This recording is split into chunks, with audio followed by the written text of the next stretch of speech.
right. So, hello, I am Dr. Raquel Daly, and thank you so much for joining us on the Best Life Abroad podcast.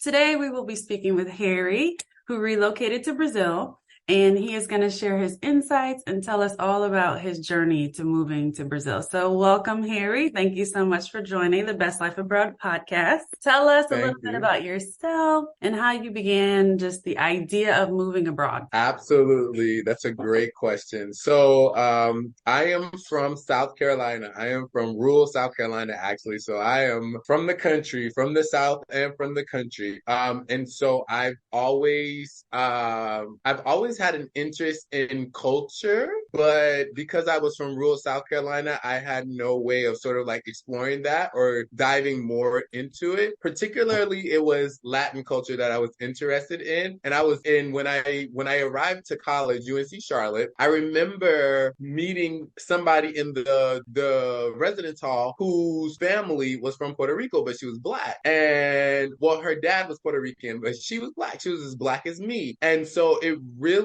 I was shook because I was like, okay, because I had not seen the concept of Black and Latin yet. That wasn't that my mind had not conceptualized it yet, but it really piqued my interest. And so then I really started to like, okay, this Black and Latin thing is a thing, and I want to learn more about it. But in undergrad, because I majored in meteorology, and so my focus really was I need to get through these classes. I want to go abroad, but I'm an out-of-state student, and so I need to focus on keeping my stuff together at UNC Charlotte so I can finish. And so I never went abroad to a Latin American country, although I wanted to.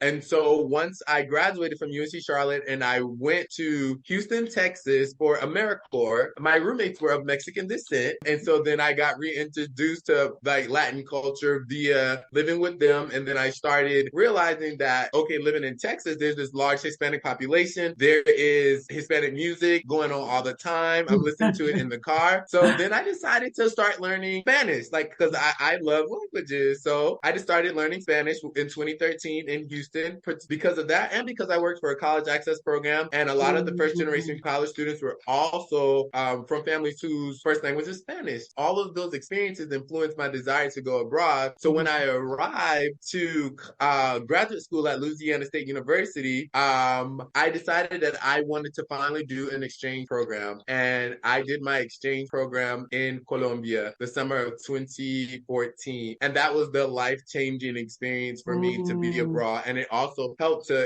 for me to improve my Spanish. And then from then on, I came back the next year with that program, went to Ecuador, continued to improve my Spanish, graduated from LSU, started working in Washington, D.C., which is now I'm in this international city. And when I arrived to D.C., I made a goal for myself. And that goal was that by the time that I was 30, I wanted to live abroad somewhere in Latin America somewhere. I had no clue where it was going to be at, but I was in love with Colombia. So I was like, I'm going to be in Colombia, Colombia. Right. But when I moved to D.C., because I had a proficient level of Spanish by this time, I decided to transition to learn Portuguese. And so that's when I started getting more into Brazilian culture, was when I started going to language exchanges in DC and started trying to learn Portuguese via Duolingo. And then my third year in DC, I decided to apply for the Fulbright program. And I applied for Fulbright and got it to go to Brazil. And so and I left for Brazil in 2020, but the pandemic happened. And so then I got sent back home.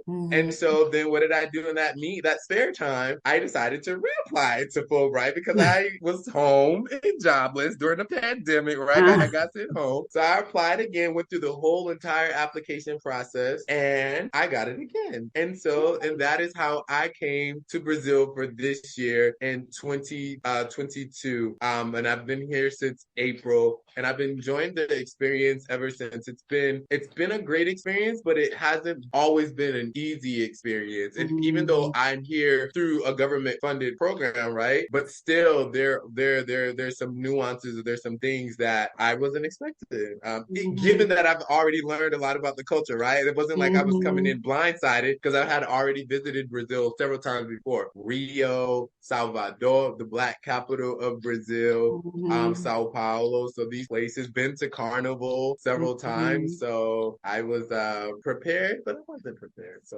that's Mm-hmm. how I came to Brazil. I love that. So I love that, like your journey starting with languages. You know, I'm a language person. So I love that, Yes, like, it was like, these languages, these people. right, And that's like what right. yeah, I love that. And so tell us about it. Like you said there, like you didn't expect everything, even though you were like well versed in the culture and already been there. What were some of the things that you were like, I wasn't really expecting this?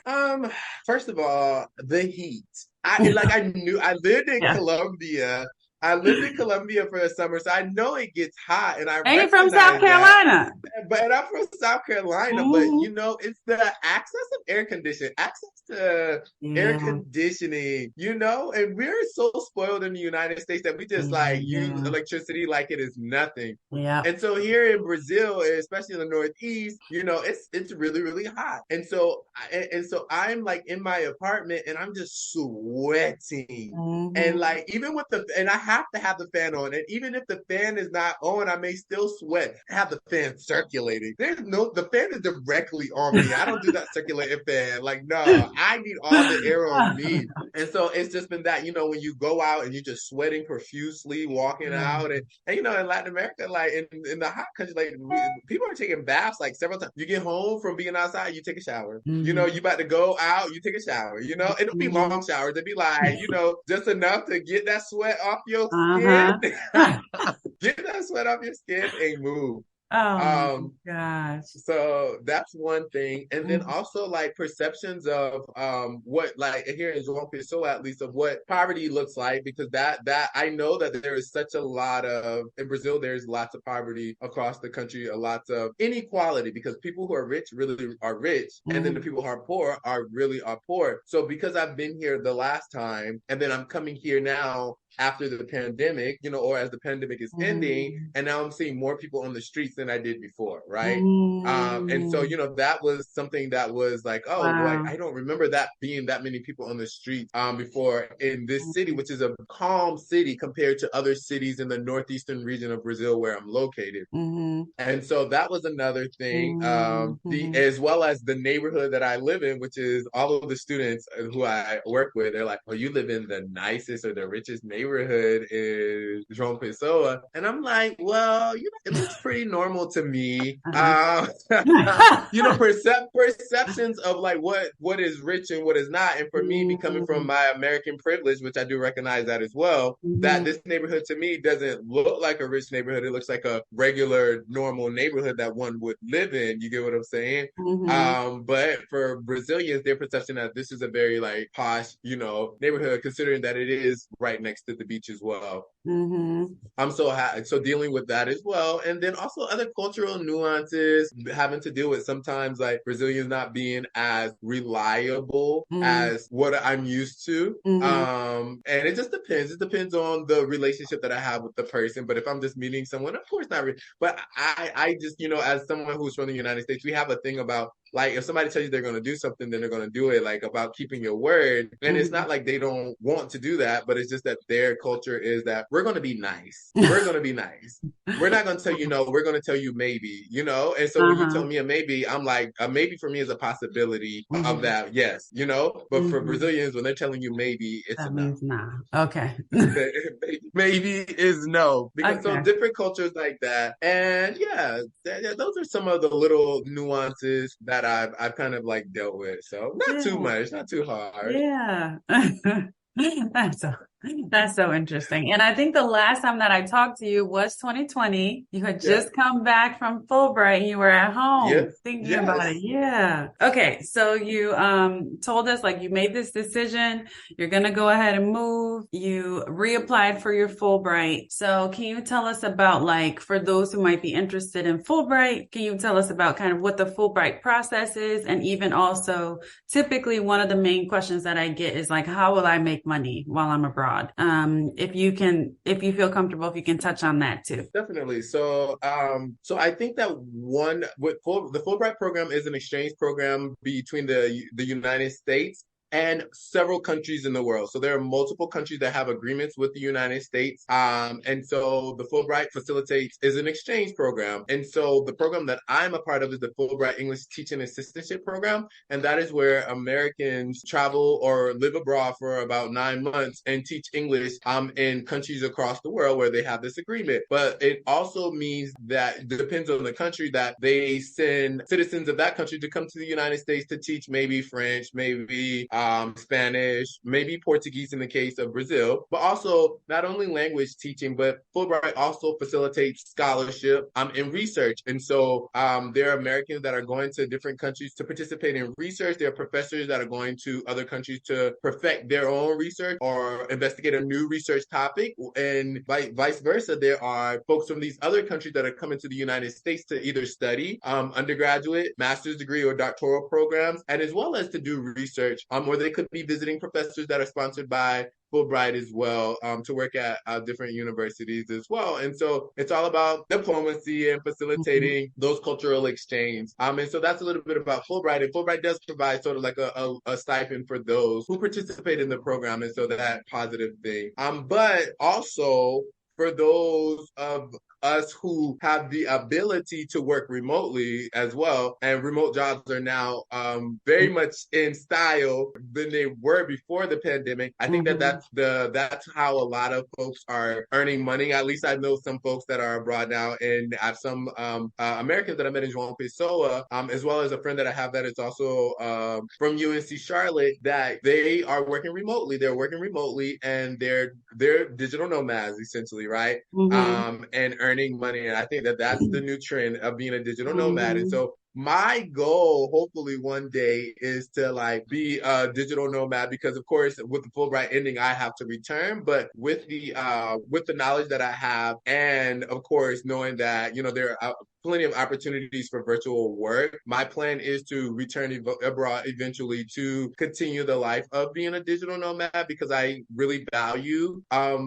this sort of lifestyle in a way that I just enjoy the adventure of being in some place different and getting to know new people. Of course, it can be lonely. Like, I'm not going to say that this is a lifestyle of like, oh, I'm just traveling all the time and everything's all gravy. But I recognize that there are some moments where I have felt like loneliness and wanting like real deep connections from folks. Sometimes language barrier can prohibit those deep connections. So, but good thing I do speak Portuguese. But even though there's still nuances in that communication, that sometimes the connections are not as deep as they could be, as if I were somebody that was speaking in English. And don't get me wrong, my Portuguese is really, really good. It sure is. It is really, really good. But still, there are certain things like that. But the trend, honestly, that's the trend. And depends on, because English teaching used to be the thing back in the day. It was just like going abroad, teach English somewhere at a school, or for folks, because English is a hot commodity. We all know about globalization and folks wanting, and depends on the country, right? English teaching can be very lucrative. In Latin America, not so much a lucrative field, but of course in Asia, of course, folks I know that have got and have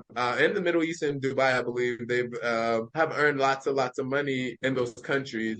I would say digital nomad is the way to be. It is the wave. Yep, it is the wave. And do you know what the other people are doing who are the digital nomads? Like, what are they doing digitally? I know one of my friends. I don't know what company that she works for, but I do know that she's always in another country. So she was in Latin America, she was in Colombia, Ecuador, and she was doing Peru. She came to Brazil and spent some time here, and then she went to Europe and she was in Greece and doing all over. Then she went back to the States, and now she's back in Latin America now. I saw her in Colombia. And she went to that. And then the other guy that's American here in João Pessoa, I didn't ask him what his specific role that he was doing. But that's okay. I remember he was saying like he was working for a company from the United States, which is João Pessoa. Actually, Brazil created a list and would say that this would be a top city for digital nomads. because it has a relatively cheap cost of living. The beach, yeah, like I live in a neighborhood that's right by the beach. The beaches in the northeastern Brazil are some of the most beautiful in the whole entire country. And it's really a calm place, like I mentioned to you before. Like Mhm. at nighttime, and when we talk about Brazil, that's also one thing I forgot to mention. Security situations, security, like safety is a thing, like petty theft is Mhm. a thing, robberies are a thing, right? Gang violence is a thing. But here in João Pessoa, people are walking along the beach at nighttime on the area where I am, and it's a thing. Like they're here Monday all week long, right? In the evening time. Wow. And that's unheard of in the northeastern Brazil because once nighttime hits, once it gets dark, listen, we not on nobody beach at nighttime. You know what happened when you go on the beach at night? Right. Okay. Okay. So so that sets João Pessoa apart from other places. So cheap cost of living, Yeah. relatively safe. So you can Yeah. enjoy a good life here. Wow, I love that. And so with Fulbright, you can like pick the location where you'd like to be. Do you have like a top Mhm. three? How did you end up being able to be in Brazil? In Brazil. So I was able to choose the country. So if with Okay. Fulbright, yes. So for Fulbright ETAs, we are allowed to choose the country, and we have to apply for the process for applying. We have to talk about why we want to come to this particular country and Okay. how are we going to be an effective. You know how we're going to use our grant, right? Like how are we Hmm. going to teach English at least. And so I did not choose this location as in the city that I'm in, but I Hmm. did choose the country. And so the first round is reviewed by Fulbright staff, or not Fulbright staff, but the committees within the United Hmm. States. I believe they have specific country committees in the United States that review the applications, or maybe they just review the application just to make sure that they're good and decent. And then afterwards, they forwarded these applications to their respective, if the country, the país, if the country has a commission, for example, Brazil has a Fulbright commission, and so they forward those applications to the Brazilian Fulbright Commission, and they then choose who they would like to come to Brazil. So other Okay. countries have similar processes. And then the commission also picks like the city or do They did. So okay. they picked the city. For us, they did, but they gave the new grantees that are coming. I've heard through the grapevine because the ETAs love to gossip. Ooh, they just love to gossip. You know, WhatsApp, and we in these group chats. Ooh, they just love to Ah. gossip. You know, and and because some of they found Fulbrighters that are making TikToks, Brazilian, I mean, Americans who are coming to Brazil who are making TikToks about their experience applying for Fulbright because Hmm. and so they've been watching the videos, and so they've had the opportunity to choose their top five Oh. cities now versus us who were just placed. But you got to do different things because sometimes folks are because Fulbright places us in cities and some places in rural areas as well, and so Mhm. some people have better placements than others, right? Like I'm in a nice city, so and then some people are just in the country, right? And so Mhm. it's about expectations, it's Mhm. about these sorts of things. So, in a quest to satisfy our new generation of students, Uh-huh. satisfy the new generation, because if you don't give them options, then they're going to be, their expectations will be up. Yep. They will be upset because they didn't get where they wanted to be at, Yep. right? And Mhm. I also understand that here in Brazil, we have similar racial dynamics as the United States. And Mhm. also where you are in Brazil and what you identify as does affect your experience mightily. Mhm. So that is important to know too as well. So I will Yeah. say that. Yeah, that's perfect segue into my next question. So, are there any, I know you said that you do speak Portuguese very well. You are also familiar with the culture, which is awesome. Are there any aspects of your identity that you feel have not been like accepted or that you had to stifle at all being in Brazil? No, not really. I think Brazil, I don't feel like I've had to stifle any like parts of my identities at all being in Brazil. I'm in the Northeast, and so it's a very liberal sort of Mhm. area, would you say, when it comes to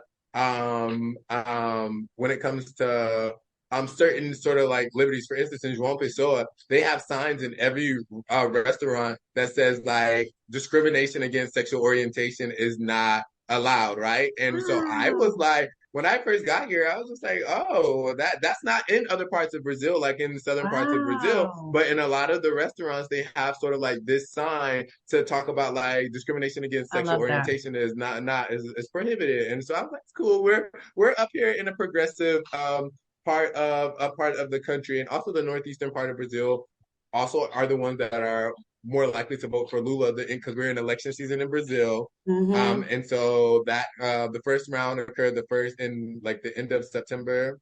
And so now we have in a week and a half, I guess, we'll have the second round. And so we'll see whether Bolsonaro stays or Lula wins. But it's a very much Lula focused region because of, it's just very liberal. The Northeast has this connotation of being a little bit more underdeveloped and poorer.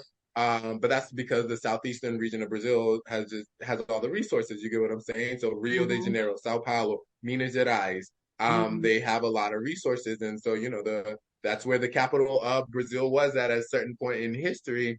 And so we all know like capital cities or capital regions, those areas, right? Like they take the Mm-hmm. resources from the other regions and put it in there, and that whereas then the Northeast region is neglected in a way.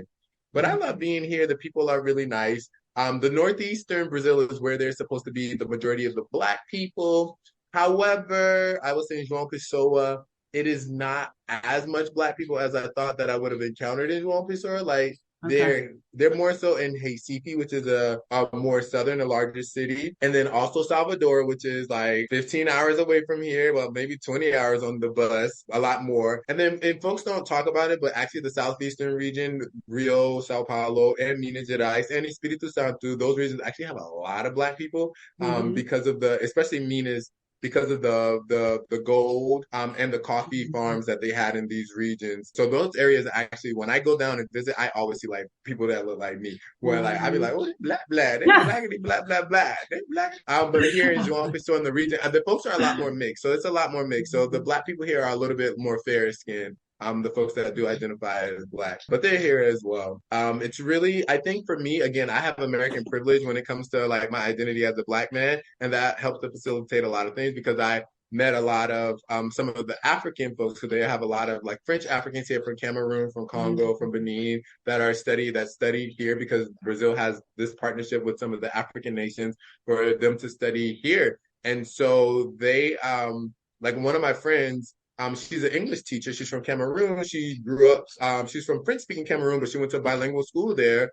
And Wow. she's an English teacher, but she talked about not being able to get a job. And she's in her PhD program here in at the university. And she talked about not really being able to get a job, and one part of the reason is because of the Mm-hmm. color of the skin. That's the way that she believed, and I absolutely believe it because I know that I have privilege because I'm American, but because they're African, it's a different dynamic. Like they're not saying that they're not as valued as me, but their English, I'm sure her English is not as good as mine or is not as valued as mine. But at the end of the day, she's completely bilingual. She's been speaking English all her life. You understand what I'm saying? Her Mm-hmm. English is just as good as my English. She understands everything as well. So it's Mm-hmm. just those sort of dynamics that do exist. But I think that Yeah. because I'm American, because I have this privilege, I also know that supersedes my Black identity a lot. Yep. Yep. I so appreciate you touching on that. Just all the highs and the lows, like even just the fact that it is lonely, being away from your family sometimes. And also for sure, I remember there was one time where I went so in Germany, it's called the Landratsamt, and there it's like foreigners, whatever. It's like where you have to go to get all your papers, your visas, all the things. And so I Gotcha. remember going in there, and there was a woman in there who I had gone to like a whole bunch of times. But I went in there to talk to her because like one of my friends and my neighbor and we were like making jewelry, and we made all this jewelry here. And so we're like, we gonna have to sell this thing because this is too much jewelry. So I was like, I don't know if I can sell it like with my visa. So let me go check. So I went to go check, and the woman was so rude. And I was like, why is she so rude? Like I've talked to her so many times, like about with my visa every time I have to come back here. And so she was like, come in. And I was like, I could wait if you need me Oh to. wow. She was like, no, come sit down. She was so rude. And so I'm talking to her like, so I've been making jewelry with my neighbor and whatever. And something was like, pull out your passport. So I pulled out my passport to like, show her my visa. And as soon as she saw that thing was an American passport, she said, "Oh, you're American. Oh, no, it's fine. You're okay." It was like she was talking to two different people Instantly? that quick. And I'm not one to be speechless. Literally, my mouth was like, I didn't even know what to say to her after that. I just put it back in and was like, okay. And then I just left. But it was at that moment that I realized like the African experience, the African American experience around the world is very different. So I Completely really different. appreciate you speaking to that. Like the Black experience is not the Black experience.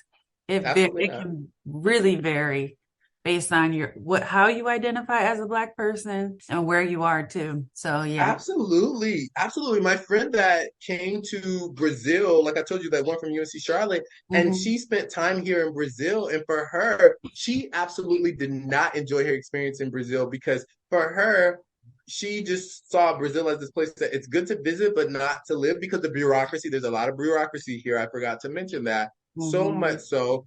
So, like, for her to go places like in Rio and see that the poor people were Black. You get what I'm saying? That when you go to countries and you see that the people at the bottom of the totem pole are Black people, the poorest people are Black people, Hmm. and that takes a toll on somebody who comes Yeah. from like the United States. And then we see like we see Black wealth, we see Black middle class, and we see Black poor people, and so it's not relegated to a social, to one place within society. And so when you Hmm. come to like Latin America specifically, but in Brazil, you get what I'm saying, like Hmm. you feel that you see that, and she really didn't Hmm. like it. And even though Colombia, I know, has the same thing, and Ecuador has the same thing, for her it was much more salient in Brazil than it was in Hmm. Colombia and in Ecuador.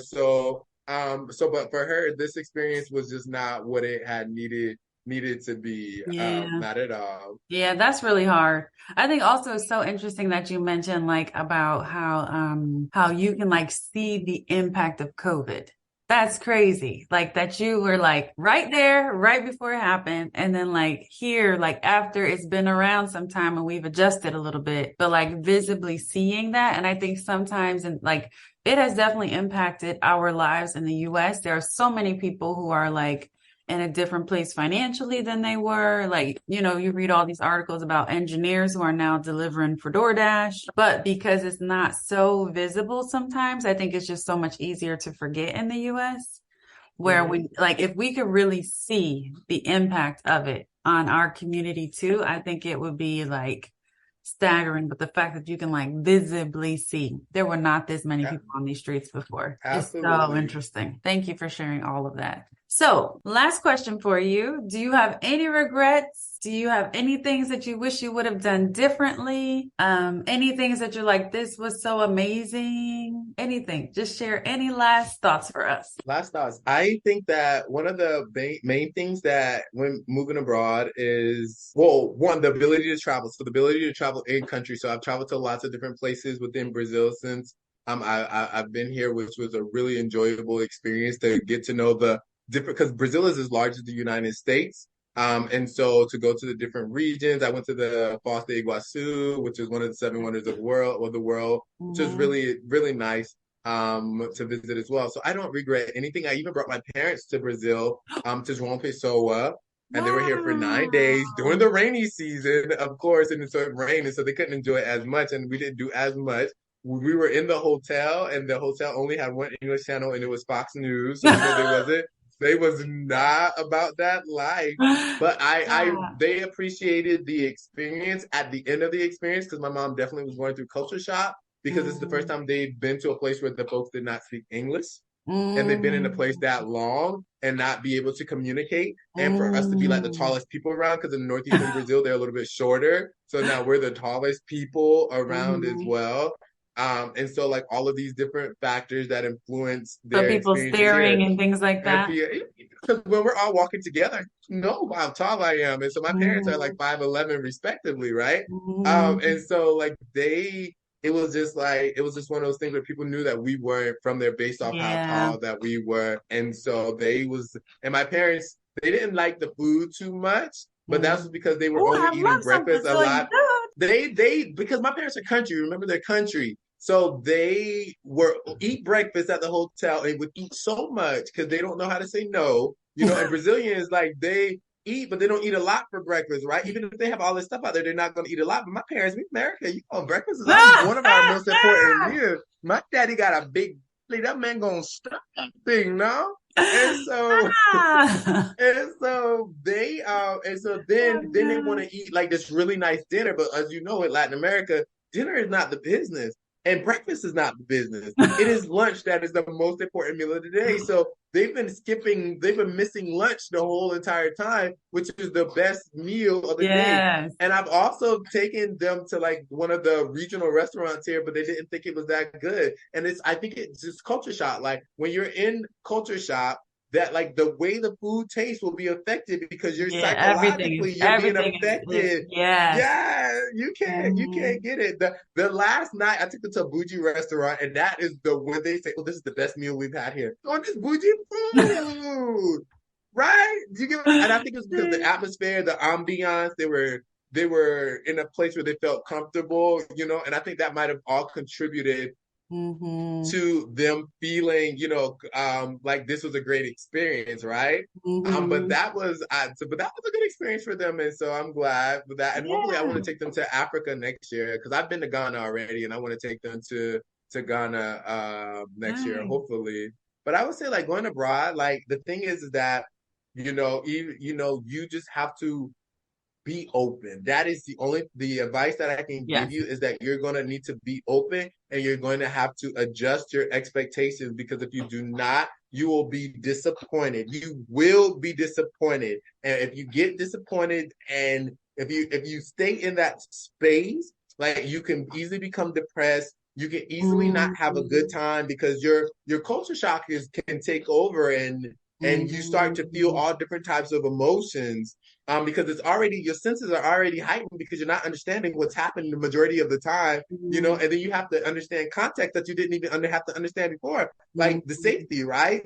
My friend came here and from another friend from UNC Charlotte, and we're going downtown, and she dressed in nice rings, earrings, jewelry. Take them off. I saw her come out. I said, we got to take them off. I said, we're going to take the bus, take them off. We're going downtown. Like, you can't do that, right? And so, like, being more aware of like your context. But I would say just be open and adjust expectations because that's what I've had to do. Because I've been disappointed here for a myriad of reasons. And the most that I could do is just readjust my expectations and just live in the moment and live in this experience because this is the experience that I want. And it's not going to be all sunshine and butterflies. But at the end of the day, I think the positives outweigh the negatives. So. I love it. That is so real. That is so real. It's just different. It's different from what you've grown up with, what you've had, what you've experienced. So managing those expectations, that is so real. And I remember when I was in Sao Paulo, the first thing she was like, all y'all married people take off them engagement rings and those wedding rings. Put them right here. We're going to put them right here in this thing. Right? But that Sao Paulo, they don't play any games. They don't play any games. My friend said that she came to Sao Paulo, like one of the folks that I was working with in the organization that I was working with previously to come to Brazil. And she was like, her friend was here with her and somebody passed by on a moto and yanked off her necklace. It was on the moto, on the cycle, yanked off the necklace. You're not catching that. You are not catching that. I so appreciate it. I so appreciate your insights, your thoughtfulness, all the things that you shared. Thank you so, so much for your time today. It's been so great chatting with you. And so if anyone is interested in moving abroad and needs some help taking that leap, I'm here to support you in your personal journey. So head to my website, www.yourbestlifeabroad.com for information on how to get started. So thank you again, Harry, for joining us today. And there is no time like the present to live your best life abroad.